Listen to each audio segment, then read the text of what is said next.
Cuban Pathways, and it is a really powerful exhibit that tells very personal stories of 500 years of contact between Cuba and Florida. It's a fascinating and very moving exhibit, probably one of the most emotionally powerful exhibits that we've hosted since we opened. The reaction to so many of our visitors, particularly those with Cuban connections, has been very strong. It's also the first exhibit that we have both designed and built in-house and that is going to travel around to other institutions, both in the state and in the region. So we're pretty excited about that. Our other temporary exhibit is called Kitschy Cartography, Illustrated and Pictorial Maps of Florida. It is a great collection of, these are very often colorful, uniquely illustrated maps from the Touched and Map collection, and they too have many interesting stories to tell. So try to come see those. Both shows will be up until through January of 2023. All right, with that, I want to thank you all again for joining us tonight, both in person as well as our virtual audience. I know you're in for a real treat, and now I'm going to turn the program over to our director of the Touched and Map Library, Rodney Kite Powell, who's going to introduce our speaker.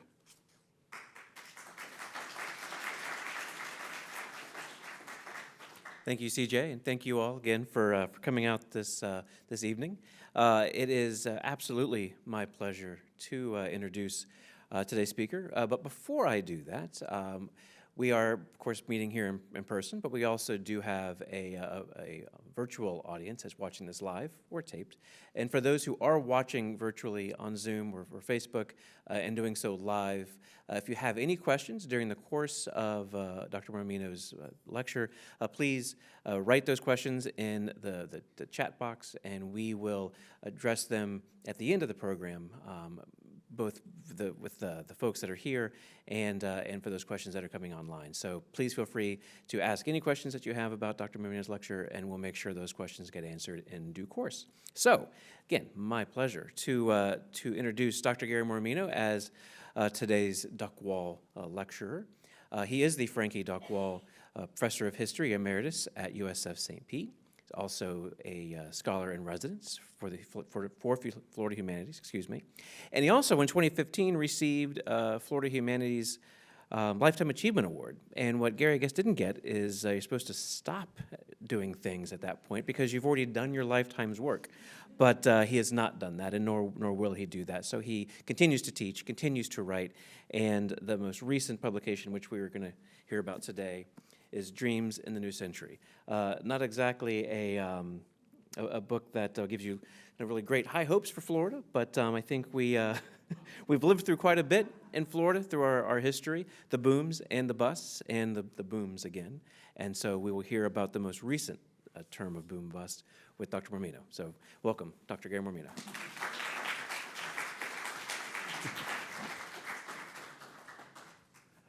Thank you so much for coming out. Rodney did not say, by the way, Rodney was a former student, one of my better students.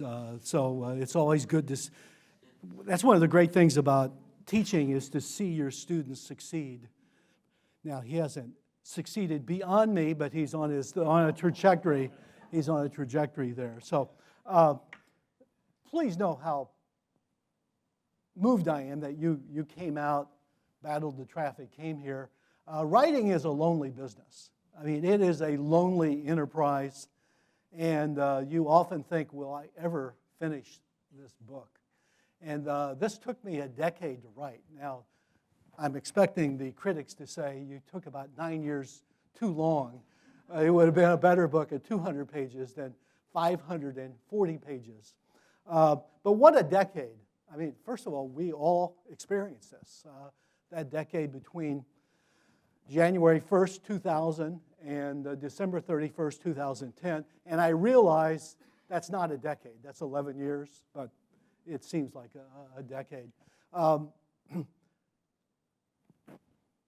think I realized there was something astonishing about that decade when I was writing about Ybor City and other things. But just think, let me read the first sentence in the book to give you kind of my all on this.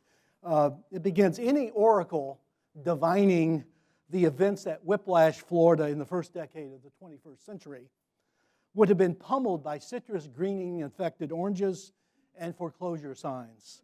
Neither Carl Hyacin, Dave Barry, nor Tim Dorsey could have imagined a single decade featuring Y2K silliness, the Elian saga, the melodramatic 2000 election, the heart-stopping, nation-altering events of 9/11, and state leaders as interesting and diverse as Jeb Bush, Charlie Crist, Mel Martinez, Marco Rubio, and Rick Scott.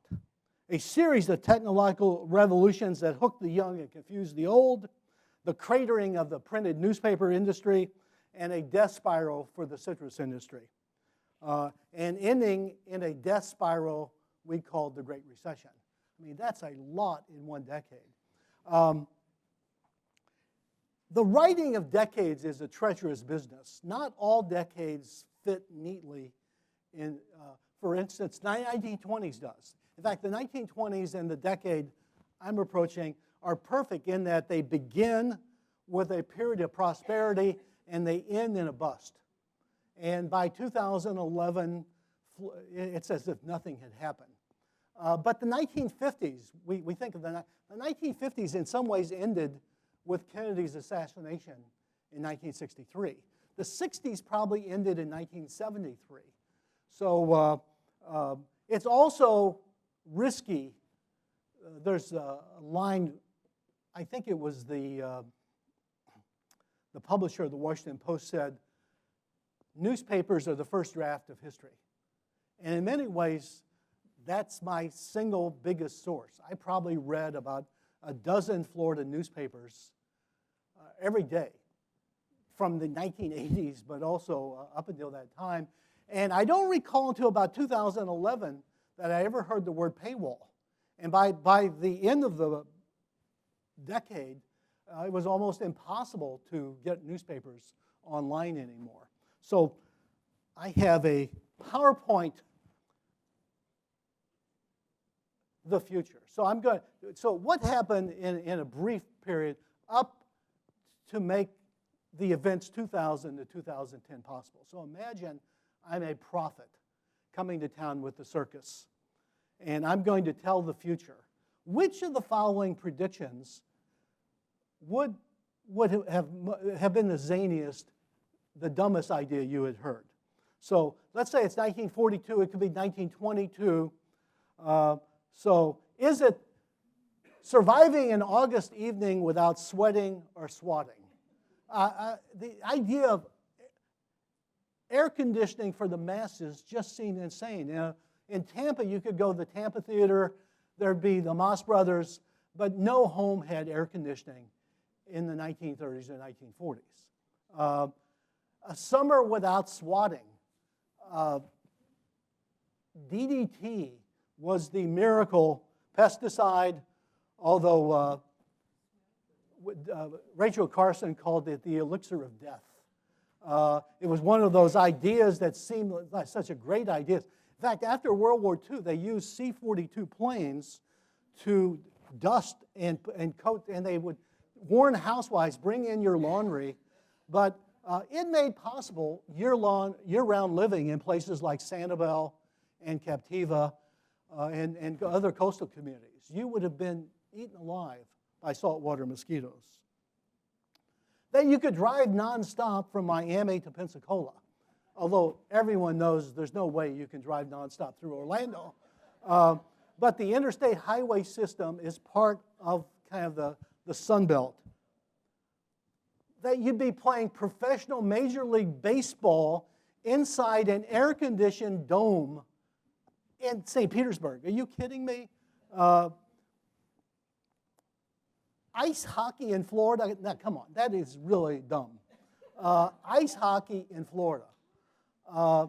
That you'd be launching rockets to the moon. By the way, Zotar wasn't the first to predict this. Jules Verne, in his 1869, that should be 1869, novel, From the Earth to the Moon, predicted that the first launch would be a place called Stones Hill near Tampa. There is no Stones Hill, but how he arrived at Tampa, I have no idea. that the happiest place on earth was built upon a cypress slough in Orange County.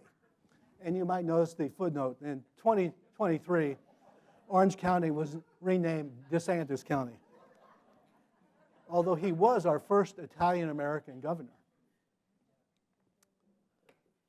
That Flora Call and Elias Disney would shape the destiny of Florida. This is a pure Florida story. If you go to the Lake County Courthouse in Tavares, that I'm guessing most of you have not done, and you ask to see the oldest marriage certificate, they bring out this goat skin covered ledger. And in 1889, I think it was January 1st, Elias Disney married Flora Call, and they homesteaded a piece of property called Kismet, a Turkish word meaning destiny. And as destiny would have it, a freeze wiped them out. And Elias Disney joined the Socialist Party, voted for Eugene Debs, and moved his family to Chicago, where Walt was born in 1901. And Roy was born a few years earlier. And then, worried that Chicago would corrupt his sons, he moved his family to Marceline, Missouri. How many of you have been to Marceline, Missouri? No. I'm quite positive everyone here has been to Marceline, Missouri. Where is Marceline, Missouri? No, we need a better audience. Come on. It's Main Street, Disney. Main Street, Disney. Is there anyone in this audience who's never been to Disneyland or Disney World? Now think about that. I mean, what do we have in common as Floridians? I'd like to think we all read Marjorie Kinnan Rowling's novels, but that's probably not. But we've all been to Disney. That's our main Florida bond. Sad. That the Trump Tower would reign over the Hillsborough River. How'd that work out, by the way? Not okay. But technological mastery, by the way, this is ominous. What happened 1 year ago today? Surfside. Surfside happened 1 year ago. And in some ways, Surfside is a perfect symbol of this era in Florida, 2000, 2010. The idea that you could build a 40-story condo on reclaimed land and bring people from around the world. I mean, it's not a good idea. That women would be running for governor of Florida, the U.S. Senate, and mayor of Tampa. This may be one of the most astonishing headlines I read. In early 2000, the New York Times announced Florida has more Hispanics than blacks. How can that be? Throughout Florida history, there were several periods when the black population almost surpassed that of the white population. As late as 1900, it was about 48%, 40%. And that tells you something about those surging numbers of Hispanics. And that Hispanics, you don't count Haitians, Jamaicans, and it's only intensified since then.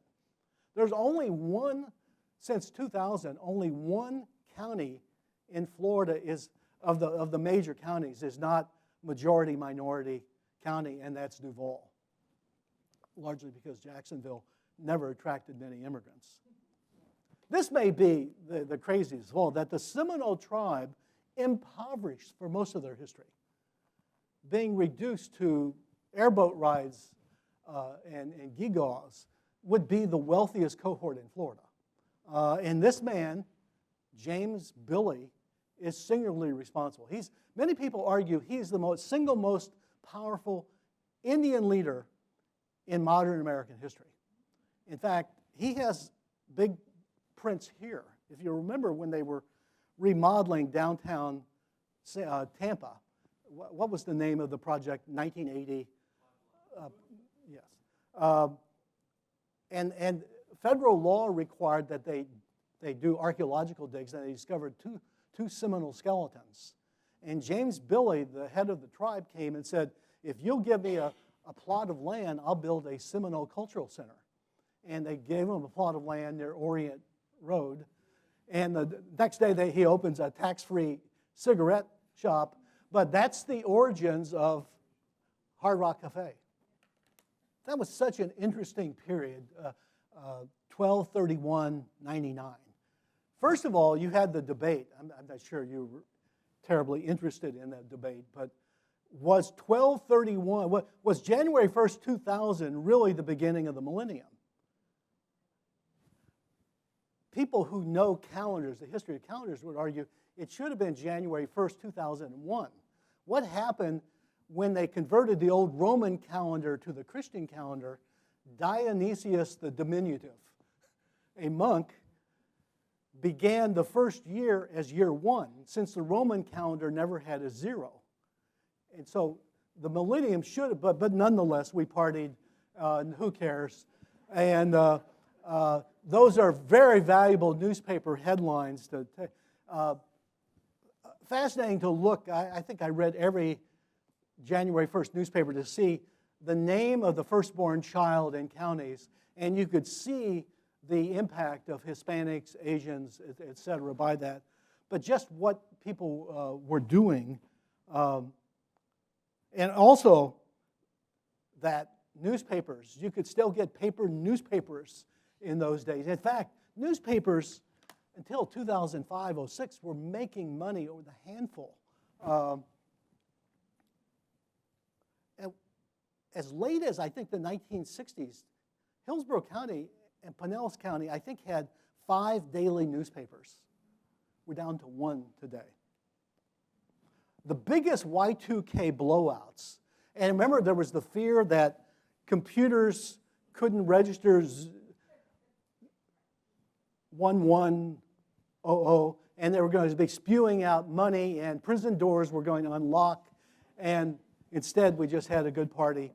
But tellingly, the biggest party in Florida for the new century was at the Seminole Casino in southeast Florida.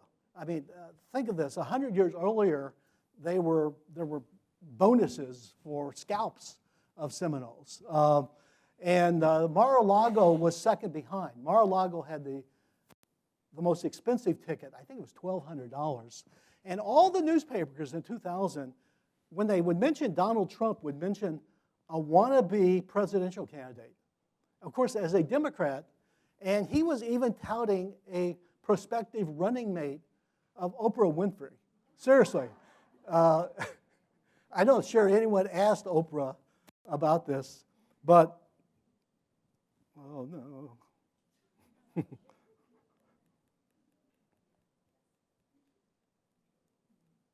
I'm good.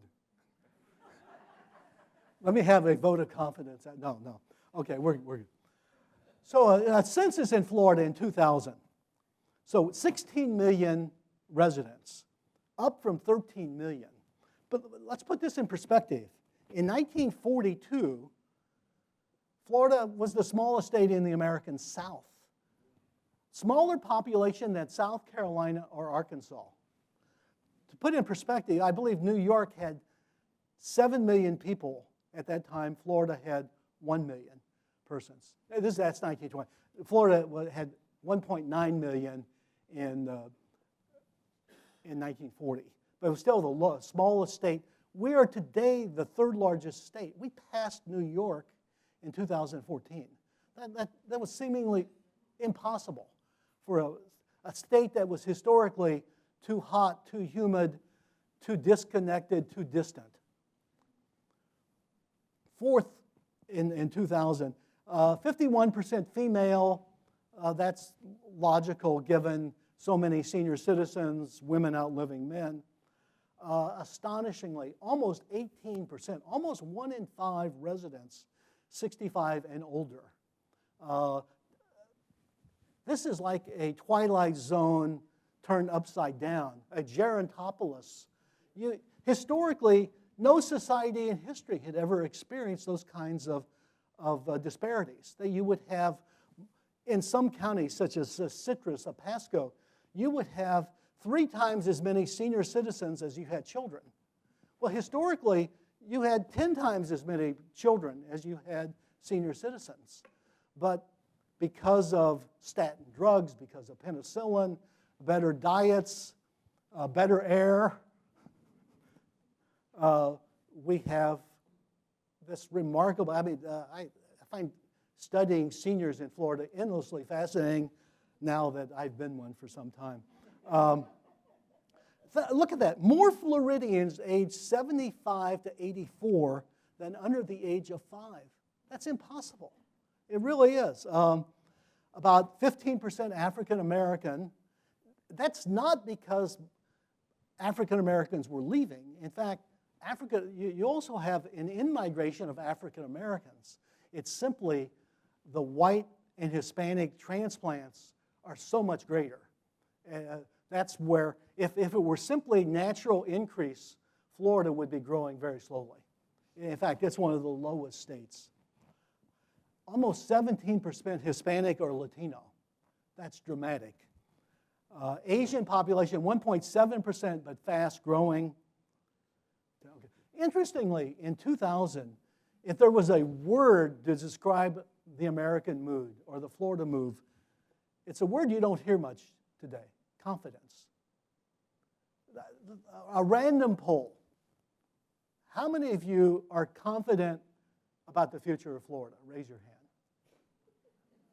hand. A third. How many of you are confident about the future of America? A few more, interestingly. Well, in 2000, there was good reason to be optimistic. We won the Cold War. Are you kidding me? We all thought we would die in a last Babylon moment, and we survived. The Soviet Union collapsed, not in an apocalyptic battle, but just kind of crashed on its own. What are we going to do? Remember the big question in the 2000 election, what will we do with the Cold War dividends? That all that money we spent on missiles, we can now spend on Social Security. Remember, Al Gore had the idea of a lockbox there. And a historian wrote a book, The End of History and the Last Man. An unreadable book, by the way. Did anyone try to read it? It's impossible. John Belovic understood everything. But his point was, we're in an age of liberal democracy. There will never be a communist, totalitarian society anymore. How'd that work out, by the way, that prediction? Not very good. Okay. There was also confidence if you're a sports fan in Florida. And sports is a big deal in Florida. Those years, 2006, 2008, I don't think there's any question, the greatest years in the University of Florida history. They won a national championship in football, and the basketball team won back-to-back titles. 2 teams in football. Basketball. Astonishing. It really was. That's the Florida State won the national championship in 1999, and the 2003 University of Miami team. Many argue it's the greatest college football team of all times. I think they had 38 players enter the pros, which is hard to imagine. And USF, University of South Florida, that most people didn't even realize we had a football team. For a brief period of a few weeks in 2007, we were the second-ranked team in the nation. We beat Auburn, Florida State, or Florida? John, help me. Florida State collapsed at the end, but what a statement. The 2000 election is just one of the most fascinating elections in American history. I remember teaching that time. So 3 of my students at that time, Pam Iorio was a graduate student in history doing a thesis of voting, the history of voting. But I had an undergraduate by the name, help me, John, help me, the city councilman from a Latin name. Yes. And Lynn, who was the name of the city council? Darden Rice, a city councilwoman from St. Petersburg, eventually. All undergraduates. I remember I would give the young Latino stories from the New York Times about the election, and he was just eating them up. How interesting, by the way, that Al Gore, no, that's the next election. The deciding factor in the 2000 election, there's no question about it, was an incident that Shakespeare wrote about. Shakespeare loved in his novels to weave through themes of powerful women lusting for power, moving their family forward, stories of natural disasters. The Aryan saga has all of that. So on November 23rd, I think it was Thanksgiving Day, 1999, there's a fishing boat off Fort Lauderdale, and they see a pier, or not a pier, but a marker, and they thought it was a doll attached to the marker, and they get there, and it's a young boy whose name is Elian Gonzalez. The story is, several days earlier, his father had gone to pick him up at school. His mother ordinarily picked him up, but that day the father was supposed to. When he gets there, the teacher said, well, the mother picked him up hours earlier, and he can't find his mother, and they're divorced, the couple's divorced. But she and 12 other people went on a aluminum boat with a malfunctioning motor to try to make it to Florida. And off Fort Lauderdale, they ran into rough seas, the boat collapsed, and one person remembered, there are only two survivors, one person remembered the mother helping Elian to the preserver, and she died as well. And so Elian Gonzalez overnight becomes a powerful figure. What a fascinating moral debate. Think about this. So what's the right answer about this? Which question, how would you answer this? I love my son so much, I'd be willing to give him away so he could enjoy the blessings of American liberty. Or, you must be out of your mind to think that I'm going to allow politics to interfere with my family. And Elian overnight becomes a figure, and he also becomes a figure kind of in Cuban religious terms. So let me read this section from the book. How many of you know who La Cachita is? Any Cuban Americans here? La Cachita is the nickname for the Virgin of Caridad del Cobre in Cuba. She's the patron saint in Cuban history. And the story is, you have a look at the boat, in 1621, I think it was, a boat with 3 young boys. There were 2 white kids and a slave. And the slave was wearing a medallion of the Virgin. And suddenly a storm appeared, and they're all going to drown, but walking on the waters was the Virgin of Charity. And she escorted the boat to safety. And because of that, Cubans adopted La Virgen de Caridad del Cobre as their patroness saint. And the Pope Benedict in 1905 granted that wish. So to Cuban Americans in Miami, this had nothing to do with luck. This was the Virgin interfering and intervening in human events. And when Elian is repatriated with his father, this is Attorney General Janet Reno of Miami, by the way, made that decision. Several of her secretaries would never speak to her again because of this. She thought the boy should be reunited with his blood father. It's a tough call. And of course, everyone remembers this scene right here of, it looks like blackjack boots coming and repatriating. So let me read this story right here. So Attorney General Reno, her mother, Janet Wood Reno, was one of the great figures in Florida journalism. Janet Reno's parents were both journalists, one for the Miami Herald, one for the Miami News. And her mother built her home by herself on the edge of the Everglades near Kendall. She knew nothing about carpentry, plumbing, She'd go to the hardware store, learn about doing this. And so the family is having a reunion when Janet Reno died. But let me read this first. Ghosts lingered long past their appointed hours. In November 2016, Fidel Castro and Janet Reno died within a few weeks of one another. Their lives, passions, and personalities could not have been more different, yet they shared a searing moment on the world stage. The Aryan affair burnished Fidel's reputation and haunted Reno's.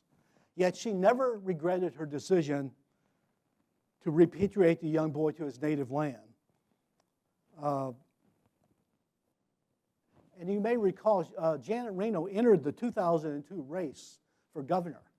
Anyone remember her opponent? Hillsborough County individual, Bill McBride, a giant in the legal world in Tampa, barely beat her out in the primary. So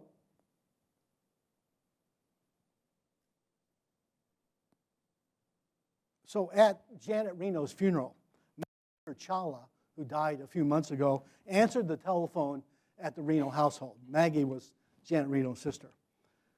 This is the Cuban embassy in Washington, D.C., the caller said, explaining they had a message for the family of Janet Reno.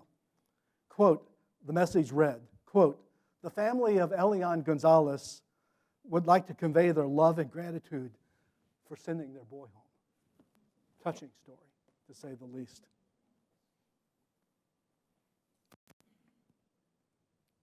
The 2000 election, in many ways, hinged upon that decision to send the boy home. Cubans vowed what they call El Castigo, the revenge vote. And they're going to take it out on the Democratic Party. The Democrats had been doing very well burrowing into the Cuban vote in South Florida. Think about this. In 2000, if you're a 35-year-old grandson of a Cuban immigrant, is Fidel Castro your number one passion in life? No. You're worried about getting a house, medical care, your kids going to college. But the Elian affair rekindled that push to the Republican Party. Hanging Chads, everyone remembers this. Is it Bush? Not over yet. You might remember the Brooks Brothers riot, and they were recounting the Miami-Dade votes. Who's the character, white hair, help me, friend of Donald Trump? Stone, Roger Stone. Apparently, the Republicans said, "Give me Roger Stone." And Roger Stone had this group of people in Brooks Brothers suits and ties, and they stormed the voting recount, and they canceled the recount and pushed the election. Think of this. How many of you even knew who Katherine Harris was in 2000? And poor Katherine Harris, to be honest, most secretaries of state don't know a lot about election law, even though it would have been a good idea for her to bone up on it. But here's a moment. I wish Governor Martinez were here tonight. If you could go back in time and be a fly on the wall.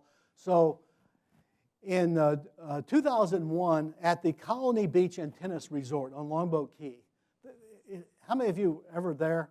It is pure delight. They used to have the Sarasota Book Festival. They would put everyone up there. And so that night in September 2001, you had Bob Martinez and Mary Jane Martinez. You had Governor Bush and Columba Bush. You had President George W. Bush, everyone there, and all the luminaries of the Republican Party, and they could look out and they could actually see the home of Katherine Harris. And Governor Bush ordered Tex-Mex. The bill was like $3,000 for the dinner. And before they left, President Bush said, I want to sign the menu for Mary Jane, who he claims he had a crush on. And he did the heart with the arrow through the heart on the menu. President George W. Bush Actually, that's Jeb Bush's signature. But so I'm interviewing Governor Bush, or Governor Martinez and Mary Jane Martinez. I'm going out their house, and they said, stop and look at this picture there. And they said, what's interesting about it is if you look at the bottom is signed 9/10/01. Of course, President Bush was staying at the resort because he'd be reading the next morning to the kids at the Emma Booker School in Sarasota. And that's one of the most fateful photographs ever taken. There's a story there that no one has ever verified, but that President Bush was out jogging and a van pulled up with Middle Eastern people driving and they said, we're here for the television interview with the president. And the Secret Service looked and said, we don't have any record of that. And they called no record, so the van pulls away. And apparently that had been a modus operandi at a previous assassination attempt in the Middle East. No one will admit that it's true, but the newspaper reported it. But it's a fascinating what if. 9/11. Anyone know why I have this picture? This is one of the great mysteries of 9/11 and the Prestanzia subdivision. That morning, the relatives of the Saudi royal family left their new car there, they left the stove on, and they fled the country on a private jet. And of course, this is one of Senator Bob Graham's great disappointments. He could never get the information released. And we still don't know the details, but it looks suspicious, to say the least. During 9/11, there was a junior high student in Orange County who was yelling at everyone that Osama bin Laden is my uncle, death to America, and his name was Omar Mateen. How many of you recognize the name Omar Mateen? 15 years later, he committed the worst mass killing in Florida history at the Orlando nightclub. There he is there. And he studied to be a Florida highway patrolman. That's the Orlando Pride mass killing. Some takeaways. During that decade, Tampa Bay will never again match the preeminence, political preeminence it had. Every single important election, statewide level, had a Tampa Bay resident. So in 2002, Bill McBride ran for governor, was defeated. There's a pattern here, by the way. In 2006, both candidates for governor were Tampa Bay residents. They were Charlie Crist from St. Petersburg and Jim Davis. 20 years earlier, Jim Davis, I think, would be an esteemed political retiree in Florida, having served as governor. In fact, it's interesting, see if you know the answer to these questions related to Jim Davis. Who's the last Democratic Speaker of the House in Florida? No, Speaker of the House, not in Florida, not Congress.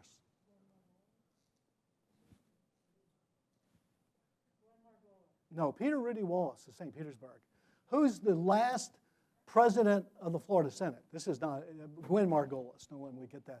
But it also tells you that if you have grandchildren who lived from 2000 to the present, they've never known a Democratic governor nor a Democratic leader of the Florida legislature. The Republicans have triumphed, put up better candidates, worked harder. I mean, you think about this in the big picture of Florida history. For most of Florida, as late as 1935, the ratio of Republicans to Democrats was 1 to 35. For every Republican, there were 35 Democrats. And only in the last few years have the Republicans surpassed Democrats in registrations. Most of that time, 2000, 2010, Democrats had more registered voters, but what's the key word to explain that? Independence. You think about the long march in American history. Why would you want to be an independent in the 19th century? Are you out of your mind? You voted because your grandfather fought in the Civil War. He was an Irishman who resented Republican resentment. I mean, you had reasons for you were a Union member, you were a Democrat. In Florida, if there's a word to describe transplants in Florida, it's independence and freedom. You can do anything you want. You don't have to belong to the same church you belong to in Minnesota. You don't have to register the same party. You don't even have to be a party member. You can be an independent. You can change your religion. You can get remarried. I mean, it's freedom. It's remarkable. Anyway, okay. And by the way, Alex Sink would also run later. We'll deal with. Well, since I was on that topic, so 2006, 2008. Actually, let's go 2010. Charlie Crist. And there's another. Anyway, so let's go to the hurricanes of 2004. Many of you were here. There was a feeling of complacence.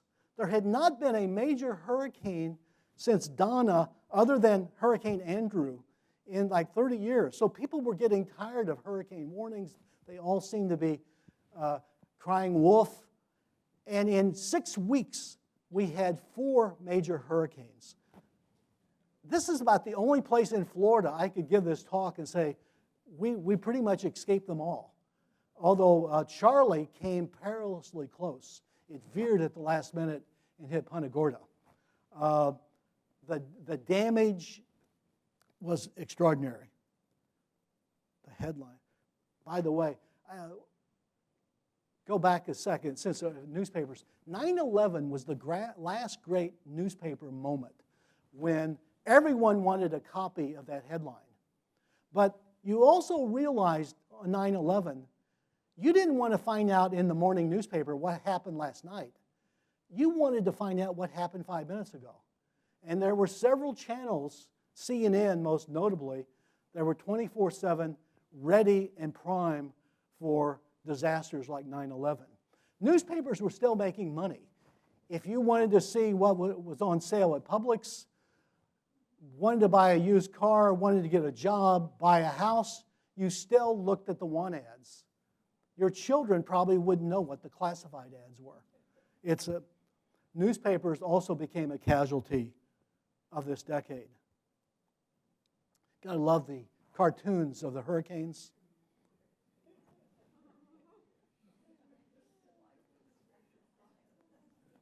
And one of my favorite stories.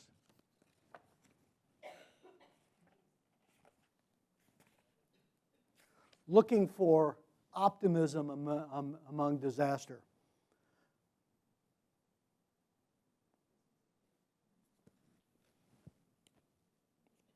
Few brides plan a wedding during a hurricane. Quote, nowhere on Rochelle Lee's guest list was a wedding crasher named Jean, quipped a reporter.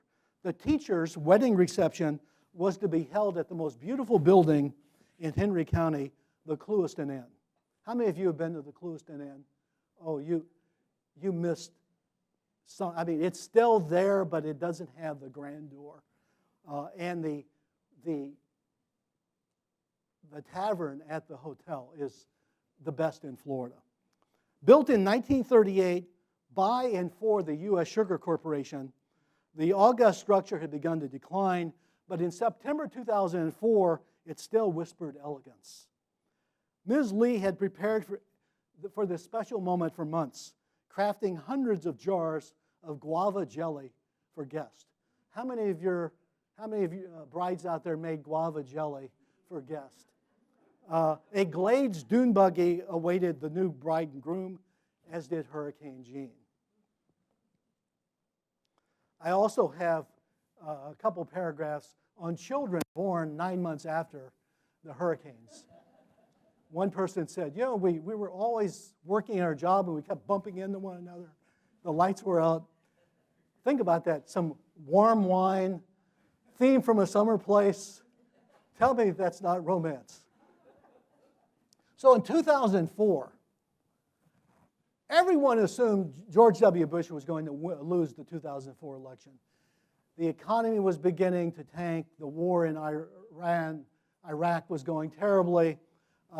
If you looked, and I did, at his popularity ratings, there's about a 2-week period in the entire 4 years that he was above 50%.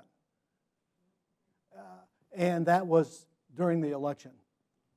What's interesting is George W. Bush and his rival, John Kerry, both Yale men, they had an almost identical grade point average, even though the image was that John Kerry is much smarter and a better windsurfer. When the New York Times printed the photograph on the left, they said, "Whom among us does not love windsurfing?" Probably not a good optic if you want to run as the everyman for president. One of the most fascinating details about John Kerry came out after the election. Now, if I had to ask you John Kerry's ethnicity, it's pretty simple, right? Irish. It turned out the Kerry name was a name adopted by his grandfather he never knew, a Jewish immigrant.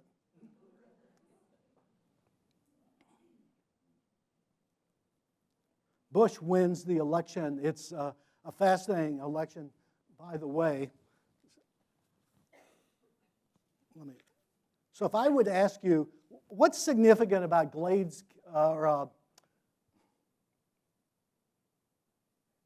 Gadsden County in Florida? It is the only, come on, they told me this is a really sophisticated audience, the only black majority county left in Florida. As 1880, there were like a dozen. And it was also the scene of a great deal of voter fraud. The irony of writing history, you don't know what's going to happen.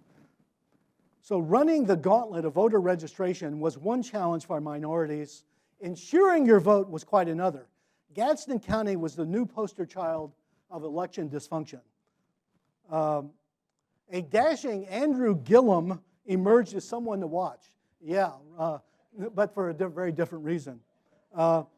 In 2004, he worked as an organizer for the People for the American Way and empowering Get Out the Black Vote.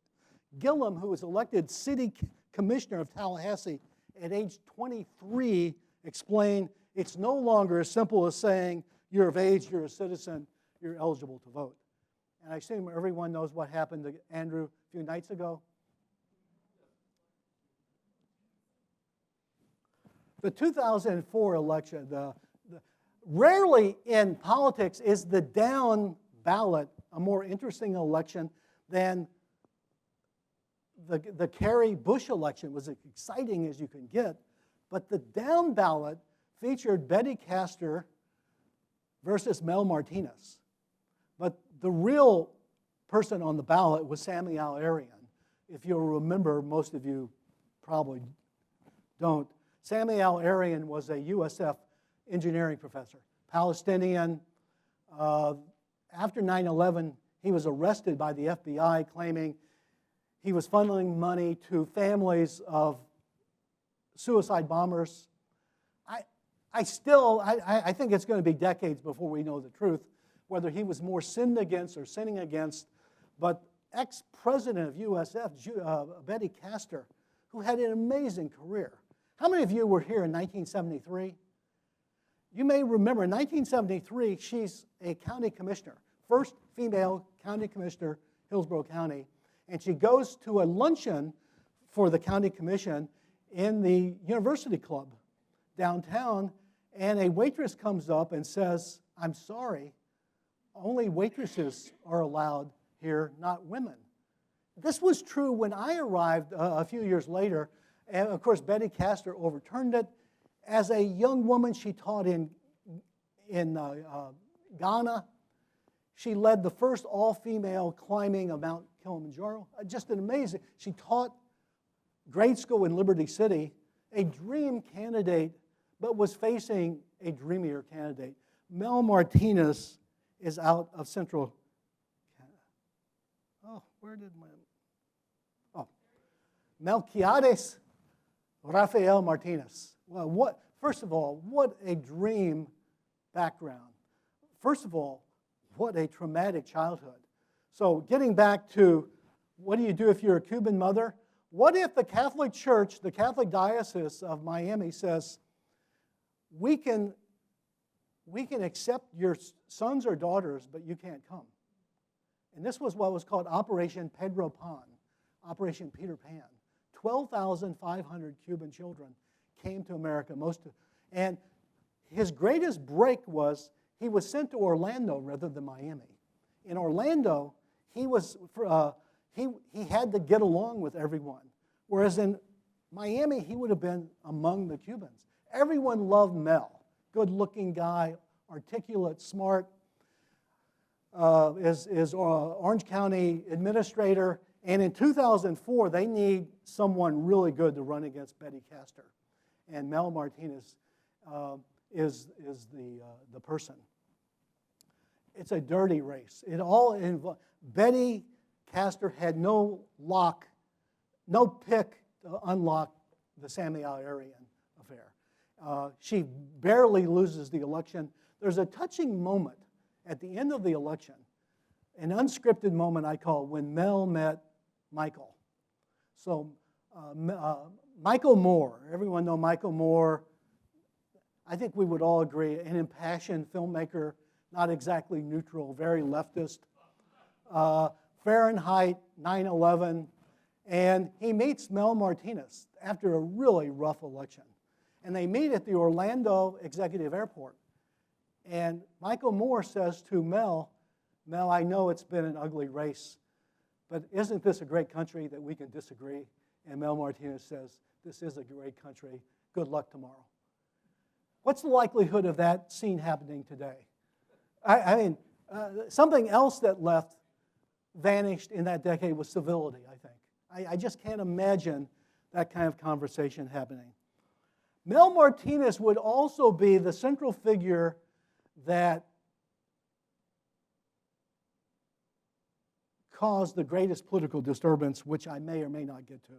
How are we doing time-wise? Give me an idea. My wife's cutting the throat. Okay, let me run through these real quick.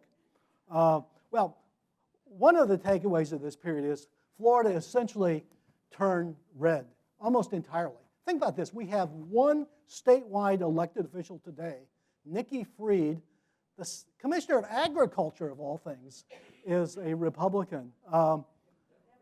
Democrat, I'm sorry, yes. Anyway, by the way, let's see how good you are. Who is that in the far left? He's known in Tallahassee as Mr. Republican. Bill, who got that? Yes, Bill Kramer is right. Bill Kramer, St. Petersburg, UNC graduate, I might add. The first Republican congressman in the South since Reconstruction. Pretty amazing. He failed in his bid for governor and Senate. Then you have, who's the individual to his right? Claude Kirk. We have very savvy school teachers and principals here. Claude Kirk is the first Republican governor since Reconstruction. Claudius Maximus was his nickname. Terrible governor, by the way, but an interesting guy. Marco Rubio, Charlie Crist. Okay, so I've got several chapters. I find the way we live today fascinating. Gated disunity, form a term my friend Frank Migliore created. But gated communities out there, utopian communities like Seaside and Celebration, boom burbs, exurbs. And I begin the chapter, of all things, from an article during World War II in the New York Sun by the guy at the left. And his name was Ward Morehouse. He was the greatest journalist in America in 1942. And the New York Sun gave him a pile of gas coupons and said, drive your car across America and tell us how the war is changing America. And of all places in Florida, he doesn't go to Miami or Tampa or Jacksonville. He goes to Stark. And he begins his column, Stark is gauche, which I'm fairly certain it's the only time the word gauche and Stark were used in the same sentence. When's the last time you heard the word gauche? I mean, Stark, a gold rush town as a result of the national emergency, is as fantastic a spot as America now presents. And what he was talking about is that this town has tripled overnight. Why? What's nearby? What's the closest? No, the prison is there, but that's not the reason. Military. Camp Gordon Johnston overnight becomes the third largest town in Florida. And for a good time, you go to Stark. It's said. And I asked the question, so in 2005, where would you go in Florida? Would you go to Seaside? Would you go to Celebration? Would you go to Trinity in Pasco County? Would you go to Surfside? I mean, you've got so many interesting choices. Parsley's Beach Trailer Court would have been a good choice. This was the last coastal trailer court in Pinellas County. I think it was like $40 a month was the mortgage there. Look at all, hundreds of trailers with the Gulf views. Wilton Manors. Any of you Carl Hyacin fans? Several of Carl Hyacin novels featured a strip club in Wilton Manors. I think remember the tourist in tourist season who is inebriated and he jumps into the dolphin pen and a dolphin in heat thrashes him to death. Only Carl was from Wilton Manors, by the way. And in one of the scenes, a woman there is breeding hybrid wolves. But in 2002, Florida had 842,000 trailer units. Pinellas County led the state. But you have to look hard for a trailer court in Pinellas County now. It's not genius. What happened? It's more valuable for condos, and trailers are moving to poor counties, Polk County, Lake County, places like that. Briny Breezes. How many of you, no, this is actually the next slide. How many of you know Briny Breezes? How many of you have been there? Why is Briny Breezes on front page news stories the last few weeks? Anyone know? You can first let me give you the history of Briny Breezes. So a dairyman from Wisconsin buys 40 acres of land on the Atlantic Ocean in 1920s to raise cattle, and then occasionally people will stop by and say, may I park my trailer here overnight? I'll give you $1. And in 1942, there were so many trailers there, they organized a cooperative. They bought the owner out, and a cooperative is democratic. You can sell the unit if 51% of the property owners say yes. Briny Breezes had a vote in 2005. Everyone who owned a trailer lot, I think, was going to get $500,000. And it barely passed. It was fascinating. One owner said, I'm 70 years old. My son's a doctor. Why the hell do I need $500,000? I like it here. I live here. You know, I rent a place in New York, but I live here.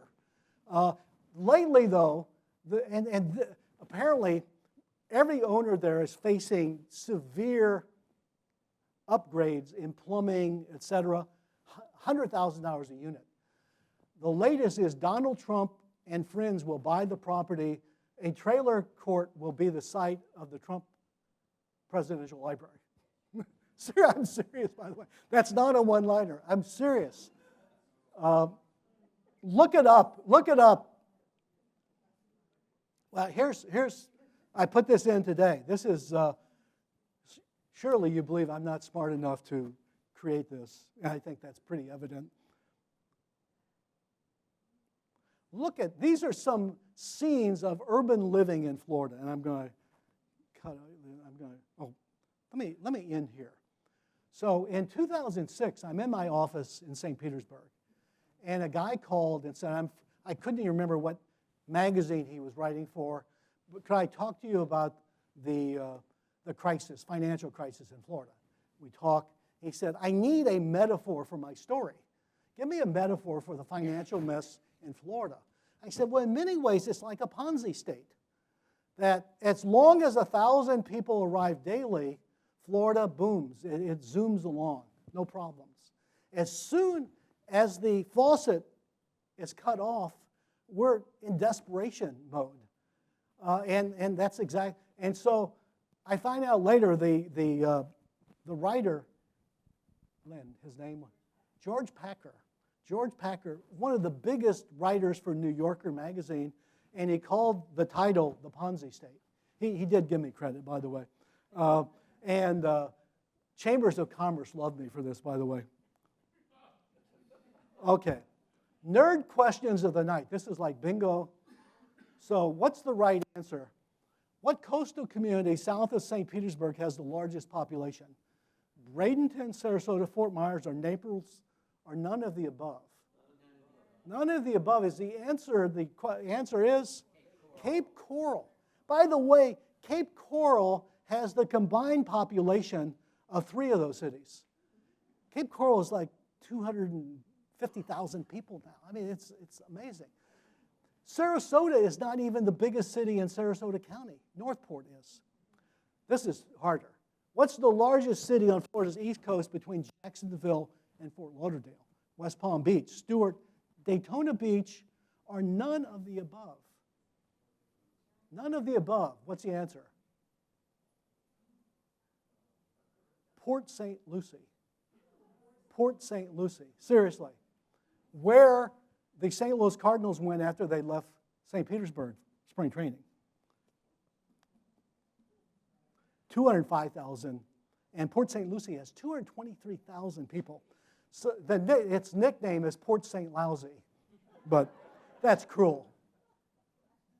Look at this. This looks like a lab specimen, and these are actually communities on the water. By the way, this should be illegal, but there's a whole genius of creating names for luxury developments. Tell me Verona Walk that's not a good name. That's not a trailer court. Marco Island, the Villages. Al Hoffman is one of the most interesting figures. Austrian immigrant, dressed chickens for his father in a kosher butcher shop, and became a multimillionaire. And in an interview with Florida Trend, he said about growth of Southwest Florida, you cannot stop it. There's no power on earth that can stop it. By the way, he went bankrupt. The court system did stop it, I guess. He's responsible for all the golf courses. Brilliant idea.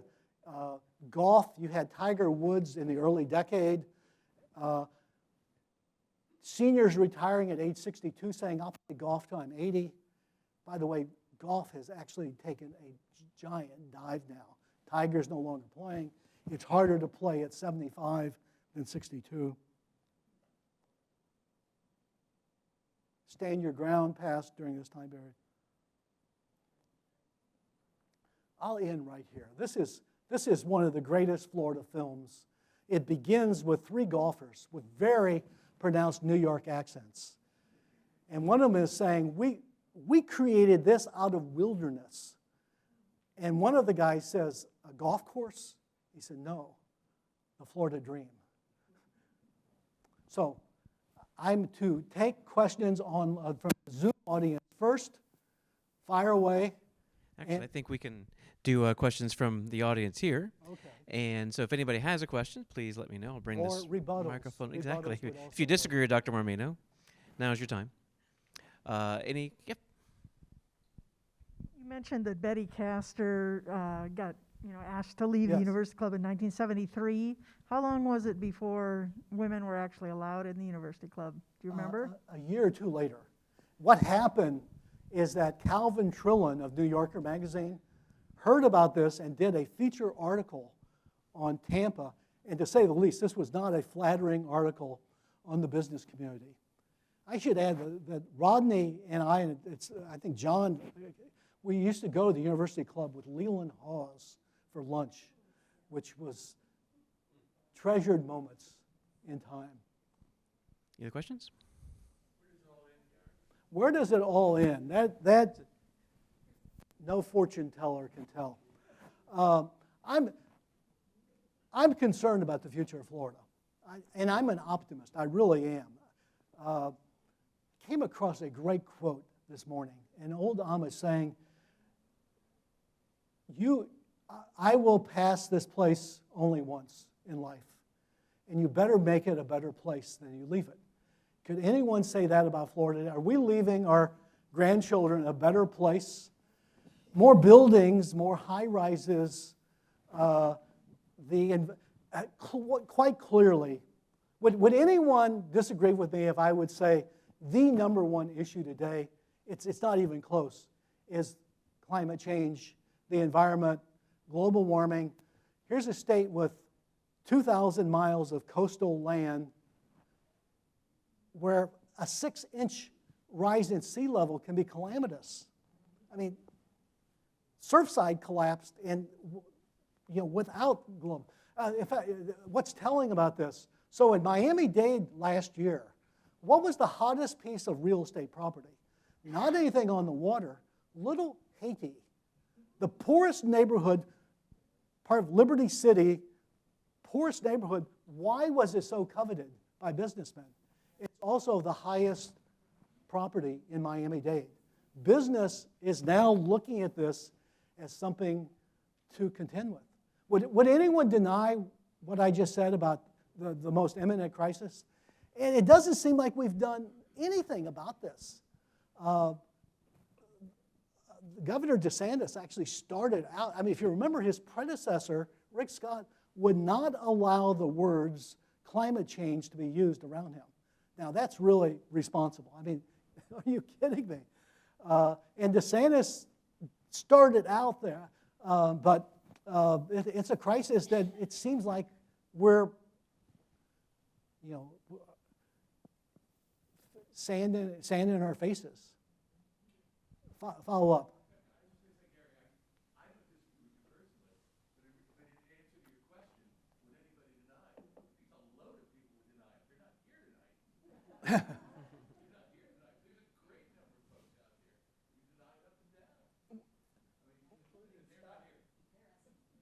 And politically, it's never been much of an issue, to reinforce your point. It really hasn't been. We're probably going to need a natural disaster.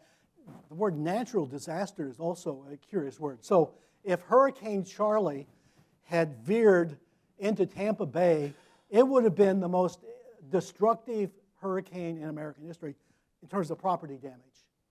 But is it a natural disaster when you're building high-rises on the edge of the Gulf Coast? That's not exactly a natural decision, to say the least. We need more education. We need to discuss this in civil terms. And it doesn't seem like this is an issue at all. We're building more and more and doing nothing to... I don't have an answer, by the way. Do you build seawalls? Is that the answer? Do bigger seawalls? How would that work in Miami-Dade? You could build a 100-foot seawall because Miami-Dade, the understructure is oolitic limestone with holes in it. During high tides, the water comes from the other side. It won't come over the wall. It will come from the ground. I wish... I don't think any of us will see the consequences of this, but to be seen. And also, there are grand swings in history. So we had a little ice age beginning about 1300 to 1700. Was that created by humans? Not really. I mean, maybe we're in a natural swing, but regardless whether it's made by humans or It's a natural swing. It's getting hotter. I mean, the summers are hotter, the lows are higher. If you've been here 30 or 40 years, you see those distinctions in the weather in Tampa Bay. Other questions? Yes? What's your take on the sugar companies? Are they still as powerful? I don't get it. First of all, that was part of the Cold War. It's in my previous book. So prior to 1960, there were not many huge sugar companies in Florida. But when Fidel took over the American sugar companies in Cuba, one way we could retaliate, we could sell sugar on the world market below Cuban prices. So the Fanjul family migrated from Cuba to here. Sugar is a third world agricultural crop. Why are we growing sugar? Phosphate. Phosphate, you can make an argument. Do you like food? You better have phosphate around. But the scars left by phosphate, again, we need a conversation about this. Why are we self-subsidizing sugar? I mean, that doesn't even address the issue. Is sugar good for you? I don't think so, but okay. Why are we still subsidizing? Fair question. Speaking of vulnerability, in a state with very little mass transit, should we get into a real energy crisis, we're hurting here. And I mean, Miami has kind of minimal mass transit. We seem to be discussing this now, but not doing much about it. First of all, it's ghastly expensive. Any other questions? All right. Well, thank you so much, Gary. We Thank really you. appreciate it. You're kind.